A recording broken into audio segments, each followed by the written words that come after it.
normalidade praticamente voltou o que era antes do período da pandemia. Estamos tendo uma das gasolinas mais baratas do mundo.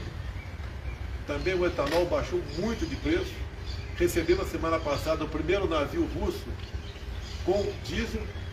Isso vai se tornar uma constante para nós. E dizer que o Zema sabe disso. Nós somos dependentes de diesel e de gasolina porque 3 refinarias começaram a ser feitas. No início do governo Lula, se enterrou quase 100 bilhões de reais e não se fez uma refinaria sequer. Muito pelo contrário, perdemos até 2 refinarias para a Bolívia. Tendo visto o presidente da época, Evo Morales, ser amigo do Lula. Também comprou-se refinaria fora do Brasil, que era uma sucata, uma passadinha. Temos hoje servidores dos Correios que têm um desconto em seu contra-cheque de no mínimo R$500 até 2030 para pagar roubo do sistema do fundo de pensão deles, do postais. A mesma coisa na Caixa Econômica Federal. Então nós sabemos aqui, rapidamente, né, um breve retrato do que foi o estrago da administração do PT. E agora há pouco também, conversando com o governador na mesa ali, comparei os meus ministros com aqueles que viriam, né, numa hipotética e improvável reeleição do ex-presidente Lula. Simplesmente é incomparável. Temos aqui 2 ministros me acompanhando, o da infraestrutura, que mesmo com teto de gasto fez muito mais do que mais de 14 anos de administração do PT, e também a questão do meio ambiente, que é uma questão muito sensível a todos nós. Nós comparamos com outros ministros do meio ambiente, o que poderia vir no governo Lula seria um travamento de tudo quanto é obra no Brasil. Ou seja, também falamos rapidamente sobre o que é o Brasil perante o mundo, a sua importância. Somos hoje os maiores produtores de alimentos do mundo. Temos projetado também sermos os maiores produtores de energia verde, via eólica offshore. Nós vamos reindustrializar o Nordeste com isso. O país já tem nos procurado para buscar contratos. Ou seja, o Brasil está despontando para realmente ser aquele país que interessa e é o sonho de todos nós. Então esse apoio do governador Zema é muito bem-vindo. É o estado, é o segundo estado, é o maior colégio eleitoral do Brasil e é decisivo.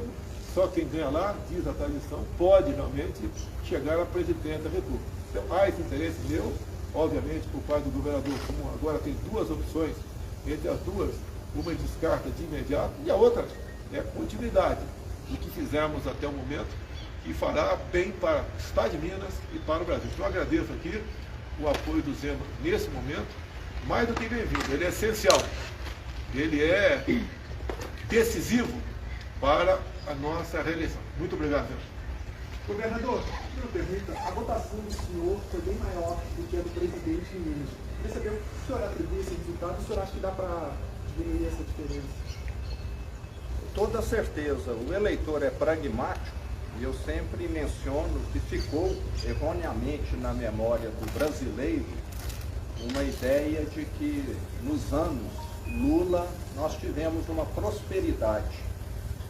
Eu sempre coloco como comparação que naquele período foi como se um atleta tivesse tomado anabolizante. No primeiro momento foi muito bom e depois a conta veio amarga, né, através de diversos problemas de saúde. Primeiro muito músculo, muita força, depois problemas renais, de impotência, problemas cardíacos, etc. O que o PT fez com o Brasil foi isso, maquiou um desenvolvimento econômico. E nós tivemos em 2015 e 2016 a pior recessão da história, enquanto o mundo crescia. Só o Brasil conseguiu dar marcha ré em 2015 e 2016. Entre 2015 e 2016 perdeu-se 3 milhões de empregos no Brasil. Em 2020 e 2021, com a Covid, criou-se quase 3 milhões de empregos no Brasil. Imagine se tivesse tido, se essa pandemia fosse com uma administração do PT no Brasil. Presidente, por favor, com o apoio do governador Zema, o senhor acredita que é possível virar a eleição em Minas? Eu tenho certeza disso. O Zema tem de grande credibilidade, dado a administração que ele fez. E esse apoio, no meu entender, é decisivo. E Minas Gerais nós vamos ter uma boa diferença para o adversário. O senhor vai a Minas? Aí, presidente, na Jovem Pan está ao vivo. O senhor já tem um acerto de agenda? A ideia é andar com o governador no estado de Minas, algumas cidades em que os votos não atingiram a expectativa, é refazer essa rota aí, presidente? Sim, já foi rapidamente aqui tocado nesse assunto, obviamente, Boa Minas.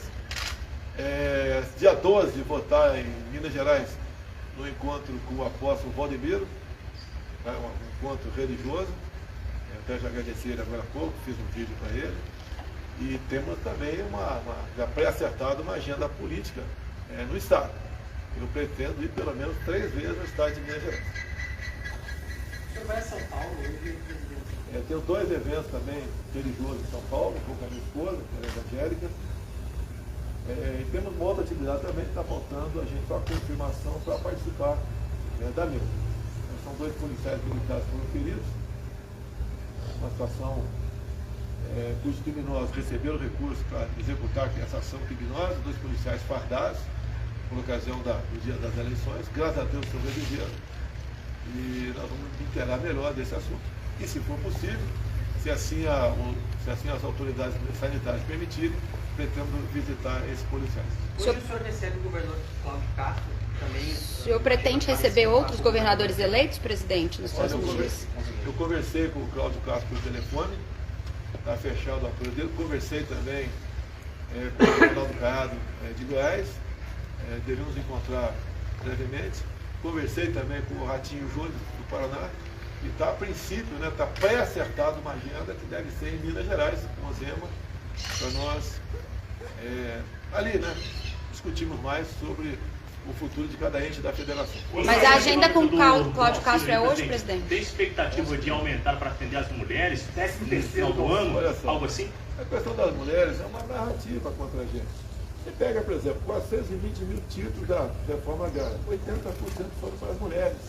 O Auxílio Brasil, nós priorizamos as mulheres, de 21 milhões de famílias, quase 17 milhões são mulheres. A nossa presidência da República, ficou de 40% daquele espaço lá, com centenas de pessoas, são mulheres. Uma das ministras mais importantes nossa, da Agricultura, Tereza Cristina, mulher. A Damares também. A nossa da articulação política, até se licenciar, era a Flávia Arruda aqui do DF. Então nós temos uma atenção muito especial para com as mulheres. Se você vê os índices de feminicídio no Brasil, o percentual baixou. Então as mulheres sempre estiveram na nossa meta. Criamos, sancionamos ou criamos em torno de 70 legislações de interesse delas. Acredito que a mais importante, logicamente pode haver divergência, uma das mais importantes, nós modificamos a lei sobre laqueadura. Antigamente a mulher tinha que ter 25 anos para fazer a laqueadura, agora pode fazer, se quiser, com 21 anos. Também tinha que ter autorização do marido, agora está dispensada essa autorização do marido. E também, no passado, eu não podia fazer a laqueadura imediatamente após o parto, tinha que esperar no mínimo 6 meses. Agora pode fazer durante o parto. Talvez essa seja uma das legislações mais importantes para as mulheres.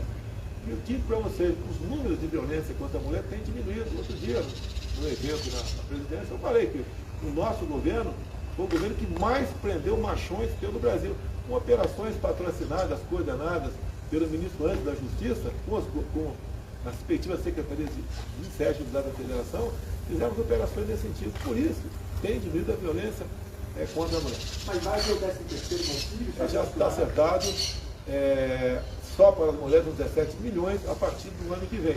E dizer mais, o Auxílio Brasil de R$600 está garantido para todo o nosso governo. Isso é acertado com o Paulo Guedes. Recursos, já sabemos de onde virão. No momento está garantido 600 por lei e os do extra nós vamos manter esse valor a partir do ano que vem, já garantido, temos fontes para buscar esse recurso. O 13º não é esse ano agora, presidente? Não dá para, até por esse ano eleitoral, você não pode tratar desse assunto agora, né? É proibido pela lei eleitoral. A partir do ano que vem, 13º para o Auxílio Brasil. E dizer uma coisa, além de ajudar as pessoas mais pobres, mais necessitadas, ajuda na receita de municípios e do próprio Estado. Eu ouso dizer que, em grande parte, o que ajudou a economia a não colapsar durante a pandemia foi o auxílio emergencial de R$600. E olha só, aquela senhora que tinha um filho, e era a cabeça do casal, ganhou, por ocasião da pandemia, de auxílio emergencial, não 600, mas R$ 1.200. Então, nós sim atendemos as mulheres, não com discurso ou palavras bonitas, né, mas com realizações e com ações. Em relação ao apoio aí, presidente, do apoio de hoje, se o senhor tivesse recebido no início, o senhor acha que evitaria um segundo Sim, turno? nós conversamos antes, o passado é passado. Eu tive um candidato lá em Minas, não fiz uma campanha massiva para ele, até porque tinha uma simpatia por ele, eu falei com ele sobre isso, e a intenção dele vir candidato era me ajudar em pontos mais isolados por Minas Gerais. As minhas lives todas, eu falava do meu candidato, ele falava que o Zema fez um bom governo em Minas Gerais. Não houve nenhum atrito entre nós. O senhor vai procurar apoio do candidato a semineto na Bahia? Mas eu estou à disposição, a Assembleia vai começar comigo, estou à disposição. O João Roma veio candidato por lá, teve em torno de 10%. O candidato do PT quase ganhou no primeiro turno. E eu estou à disposição do ACM Neto. O senhor tem uma agenda agora também com o vice-presidente, né? Uma agenda de campanha? Mais uma cortesia do Mourão. Presidente, o senhor está procurando o apoio formal de alguns partidos, o União Brasil, o MDB, o Campo Novo, algum outro? Isso aí, quem coordena isso é o meu filho Flávio, que está aí. A gente está vendo que os partidos que disputaram as eleições, alguns já estão se decidindo, né? Qualquer apoio é bem-vindo, estamos abertos a negociações, a conversa, como o Zema que tem, que é do Partido Novo, e vamos fazer a nossa política. A gente viu ontem houve uma reunião, presidente, na Alvorada, com o ex-ministro da Infraestrutura, candidato ao governo de São Paulo. Qual foi essa reunião de ontem? O senhor pode adiantar? O Tarcísio foi um fato novo na política. Ele não é paulista, né? Mas tem uma história de trabalho aqui em Brasília. Ele é formado pela Academia das Negras, foi fez Instituto Militar de Engenharia, é concursado da Câmara, tinha 2 vagas apenas na Câmara, ficou 3 anos lá na Comissão de Viação e Transportes, esteve no DENIT também, e quando assumiu a Infra comigo, ele foi uma pessoa que rapidamente mostrou seu valor. Apesar de termos teto de gasto, ele usou as verbas do seu município, do seu ministério, para bem atender o Brasil. Fomos em locais fazer obra com a ponte do Abunã, lá na região do Acre e Rondônia. Você elimina um gargalo, levava-se em média 3 horas para o carro passar por ali, e isso diminuiu bastante, e não tem uma grande densidade eleitoral no Acre e Rondônia, mas nós prestigiamos esse estado também. Então essas obras do Tarcísio, visando gargalos, quando a BR-163, lá no Pará, que 6 meses de chuva por ano, um caminhão transportando o grão levava em média uma semana para passar em 50 quilômetros. Ele esperou a hora certa, o momento certo de falta d'água, falta de chuva, e junto com o Exército Brasileiro fez a obra em 6 meses. Então o Tarcísio é um homem que concluiu muitas obras pelo Brasil, em acordo com o Exército Brasileiro. O Exército, todos os batalhões de engenharia de construção estão a pleno vapor, andando por aí. Como em Minas Gerais agora também temos também obras patrocinadas pelo Exército Brasileiro. Ou seja, o homem do diálogo conseguiu aprovar muita coisa dentro do Tribunal de Contas da União, junto ao Congresso Nacional. E o Brasil mostrou, né? Ele mostrou para o Brasil que ele é um grande gestor, o que ideal é para a função que ele está pleiteando em São Paulo. Presidente, você não teve uma reunião ontem de noite aqui no Alvorada, com vários ministros, o presidente Arthur Lira, o que foi discutido com estratégia? O Lira veio falar comigo, obviamente, um dos raros candidatos a deputado federal, que eu citei o nome dele nas minhas lives, porque é uma verdade, ele nos ajudou a aprovar o Auxílio Brasil de R$600 para 20 milhões de pessoas, e grande parte disso está no Nordeste. O Arthur Lira foi um grande defensor dos R$600 de Auxílio Brasil para o Nordeste. Ele foi o mais votado lá do estado de Alagoas. E, obviamente, o PL fez 99 parlamentares e a nossa base, vamos assim dizer, chega a metade do número de parlamentares. Então, está pavimentado, temos aí eleições para a Câmara sem grandes sobressaltos. Então, o Arthur Lira, um velho colega meu, ele também, na questão daquela PEC que tratou dos combustíveis, né? Ele foi um grande defensor dessas questões. Então, é verdade que hoje em dia você vê gasolina em muitos estados a R$4,50. Eu vi etanol em São Paulo a R$2,50. Quem podia imaginar isso daí? Então, o Arthur Lira é essa pessoa aliada do presidente e do Brasil. Presidente, o Paulo, então, O senhor, uma vez reeleito, o senhor vai apoiar a recondução do Arthur Lira à presidência da Câmara? Olha, eu dei toda a dica que sim, tá? Dei toda a dica sim. O senhor aguarda a sinalização de algum candidato que concorreu à presidência no primeiro turno, presidente? Olha, os que concorreram aí, de última hora, o padre Kelmo, né? É bem-vindo, apesar de ter tido uma votação bastante pequena. Ele é uma pessoa que mostrou que os cristãos têm que ser respeitados no Brasil e no mundo. Que uma grande participação dele no debate foi quando ele falou sobre o que vinha acontecendo na Nicarágua, onde padres estavam sendo presos, freiras expulsas, fechamento de canais de rádio e televisão católicos. E uma das últimas medidas lá do Ortega, que é amigo íntimo do Lula e cumprimentou o Lula agora para ter o segundo turno, ele proibiu a comemoração do Dia da Bíblia por parte dos evangélicos e proibiu os católicos de fazer a procissão. Então o padre Kelmo tem um valor simbólico muito grande, tá? Enorme no meu entender, e obviamente vou conversar com ele. E da terceira e do quarto colocado, presidente, Ciro e Tebet? Você espera apoio? Pelo que eu estou vendo aqui, o PDT está bastante inclinado a apoiar o Lula. E a Tebet pessoalmente, né? As informações que eu tenho. Eu acredito que o MDB não irá fechada para nenhum lugar, assim como até o PDT não será fechada para nenhum outro lugar. Então essas sinalizações são bem-vindas. Eles têm noção do que seria a continuidade do meu governo, o que seria o retorno do PT. Não é apenas o que o Zema falou aqui. O Zema deu um retrato de Minas Gerais, eu dei um retrato um pouco maior do Brasil. Seria uma catástrofe para nós aqui, o PT montando 14 anos de corrupção.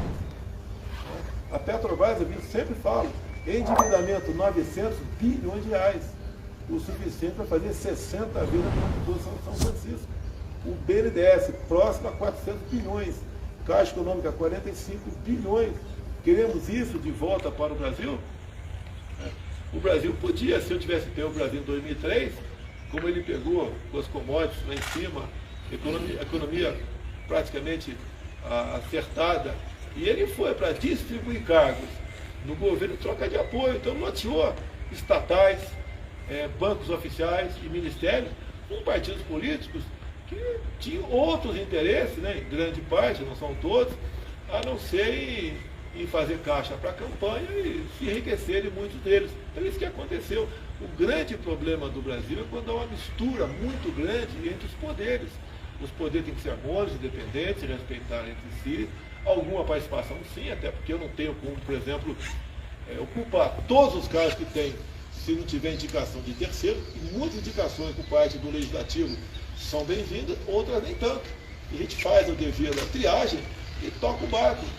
Vocês não viram no meu governo troca de ministério por interesse político partidário. Hoje, nós, os partidos de centro, vivemos em harmonia. Aprovamos muita coisa do marco do saneamento, reforma da Previdência, o novo marco das ferrovias, startups, lei da liberdade econômica, Auxílio Brasil de R$600 para 21 milhões de pessoas. E está indo bem o Brasil. E nós conseguimos ali buscar um ponto de equilíbrio e funcionarmos em harmonia. Em relação aos apoios na presidente em São Paulo, com esse atual governador, acabou não tendo resultado esperado, você vai tentar um apoio também? O Rodrigo, sim, eu devo conversar, está previsto conversar com o Rodrigo hoje, mas é uma questão nacional, não é uma questão local. Local, ele trataria com o Tarcísio. Desconheço qualquer trabalho nesse sentido. Comigo, vou conversar com o Rodrigo Garcia. Você não vai encontrar ele pessoalmente? Pessoal, está previsto pessoalmente, não bati o martelo ainda, né? Seria no aeroporto lá esse encontro. Só que eu não poderia ir lá no governo dele, porque a minha agenda está muito apertada. Em São Paulo, tenho 2 eventos grandes religiosos, uma possível visita ao hospital. Não teria como esse tempo de localização é muito grande, mas estamos tentando ver se ele vai lá em Congonhas conversar com a gente. Para discutir um apoio ao senhor, é isso? Conversar sobre política ali, é um namoro, né? A gente vai parte para o noivado ou não. Eu acho que tem tudo para a gente conversar sobre São Paulo.